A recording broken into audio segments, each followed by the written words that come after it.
미국의 소비자 물가 상승세가 지난달 크게 둔화된 것으로 나타났습니다. 인플레이션이 정점을 찍고 내려오는 것 아니냐는 분석 속에서 물가를 잡기 위한 미국 연방준비제도의 긴축 행보에도 다소 여유가 생겼다는 관측이 나옵니다. 정윤형 기자가 보도합니다. 미국의 7월 소비자 물가지수 CPI가 1년 전 같은 기간보다 8.5% 상승했습니다. 시장이 예상했던 8.7%를 소폭 밑도는 수치로 직전 6월에 기록한 9.1%보다 0.6%포인트나 낮아졌습니다. 41년 만에 가장 가팔랐던 물가 상승세가 한풀 꺾인 겁니다. 월간 상승률도 0%로 물가가 안정되고 있음을 나타냈습니다. 이처럼 인플레이션 압력이 낮아진 건 러시아의 우크라이나 침공 이후 고공행진하던 에너지 가격이 크게 떨어졌기 때문입니다.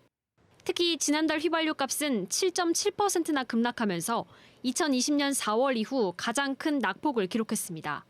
변동성이 높은 에너지와 식품 가격을 제외한 근원 소비자 물가 지수도 1년 전보다 5.9% 오르는 데 그쳐 역시 시장 예상치를 밑돌았습니다.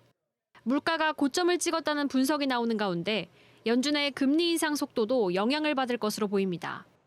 시장은 연준이 6월과 7월에 이어 다음 달에도 기준금리를 0.75%포인트 올릴 가능성에 무게를 뒀었는데 이번 물가 지표가 나온 뒤 0.5%포인트 인상 가능성이 힘을 얻고 있습니다. 연준 통화정책의 변동 확률을 추산하는 패드워치를 보면 0.5%포인트 금리 인상 확률이 60%에 육박하면서 0.75%포인트 인상 가능성을 앞질렀습니다. 하지만 이번 한 번의 지표로 물가 상승세가 꺾였다고 판단하기엔 시기상조라는 지적도 나옵니다.